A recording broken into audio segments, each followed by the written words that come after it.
Hi, I'm Wayne Landis. We're going to talk about impact of global climate change and thinking about ecological risk. I have 7 new conclusions because 10 years ago, a group of us had a series of conclusions at a Boston workshop.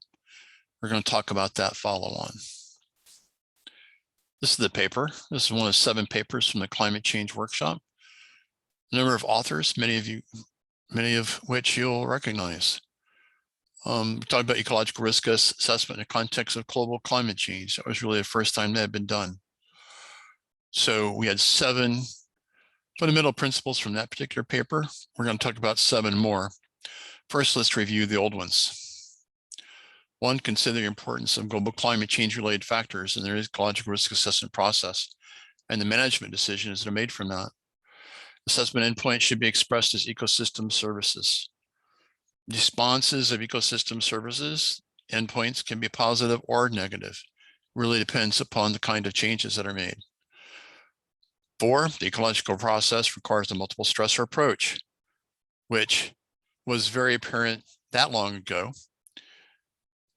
Still not standard, and you need to remember that these responses can be nonlinear.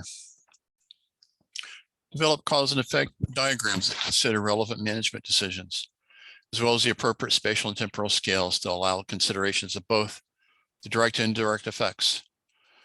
6, determine the major drivers of uncertainty, estimating and bounding the stochastic uncertainty spatially and temporally, and think about this as you go through the management process. Finally, 7, plan for adaptive management to account for the changing environmental conditions. In other words, an OODA loop, where you observe, you orient, you make some decisions, you carry out those decisions, and you see what happens. 2 conclusions. First, decision makers responsible for optimizing their management, whether in private or public sector, we need to include these 7 principles. Don't see that happening. Second, risk assessment case studies published and peer-reviewed literature should meet the same standard as meeting those 7 principles. So that was 10 years ago. Let's think about what principles might be more applicable or in addition to the ones we just talked about. So it's been 10 years, there are 7 more. Here we go. Past is not the future. Our data sets since the 1940s have been taken during the forcing of anthropogenic climate change. Looking 30 years ago, it's not looking at a system that wasn't undergoing dramatic changes because of the changing climate. It perhaps wasn't as obvious. Here we look at Hidden Glacier in Denali, 1916-2004. You can see the pure number of glaciers for the less extent of glaciers at this time. 2004, 16 years ago, 17 years ago now. And of course, now this has become diagnostic of the changes due to climate change in the Arctic. Over the last decades, our measurement technologies have changed dramatically, while the historic data and supporting metadata get lost. Going, how do you know this? Well, we often look at old data sets. It's very difficult to, number 1, extract those and bring up the current standards. Number 2, the metadata are often missing. Enormously frustrating. And then this picture I put in one of the original Macintoshes. Of course, now we store data on places like GitHub. So we're not using spreadsheets and PCs. Now we're using GitHub to store the data. Who's going to have access to those? Again, where are the metadata? We have spent a huge amount of effort in a lot of the programs that we'll talk about here at this meeting on just setting up the data sets so that we can do the work. Reference conditions will not exist. It's a continuation of before, but now we have a lot more data. There's also an important effort to include a more diverse set of stakeholders, broadening that social construct that determines our endpoints and so on. Figure 1 here on the left is just temperature differences as measured and as projected. And you can see we're going to have some very interesting changes along with changes in precipitation. And again, I'm just showing what the ethnic groups, as in the 2010 census, because I can't find the ones for 2020 yet, are. And in the Seattle area in the Northwest, there's a huge effort to incorporate these different ethnic and social groups in the decision-making process. I think that's absolutely important. So we're going to have to start thinking about what do we mean by reference, what do we need by targets, and to make sure that they're scientifically defensible, and that also we're meeting the needs of a wide range of people. Climate change is one stressor among many. The classic paper I've seen so far that really addresses this is by Keynes and Henschel in 2021 in their study of Charleston, South Carolina. They're looking at the rise in tides, how the social conditions connect to resiliency. And from this, the diagram in figure 1 on the left here, they built a Bayesian network to start to explore this further. So in this case, there is a paper that I think is a good case study for incorporating item number 4. Again, for number 4, there's lots of things going on.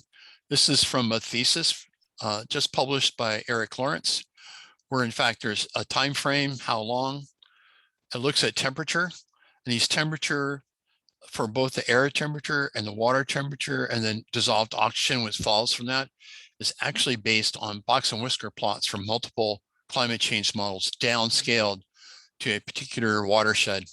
This is another example of attempting to incorporate pesticides, in this case, climate change, into predicting the risk to Chinook salmon. We'll get this paper out. It's on its way. Again, another case where this occurred. We're going to be changing economies. Boy, we have a lot to know about that. Hydrogen economy is one that has had a lot of play and a lot of interest. It's very difficult to see papers that actually are dealing with what that actually means to be switching to a green hydrogen economy.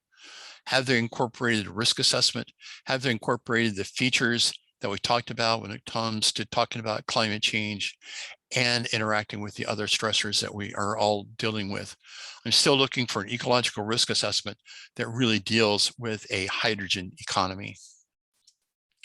Be black swans, things we don't expect. Unexpected events will occur. Coal will still be king. And in China and much of the world, it is becoming kinger. Its use is being expanded. Also, who knows what dramatic changes in the economy will occur, like the internet, especially as internet becomes more accessible across the world by the use of satellites and other kinds of important events.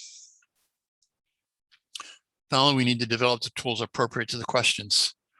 Going, what do you mean? Well, we need climate models downscaled to where we have to make decisions on contaminated sites and cities and watersheds. What's really our operational time frame? Is it 5 years? Is it 10 years? Climate change works over decades. So do contaminants such as mercury, PCBs, things that are persistent.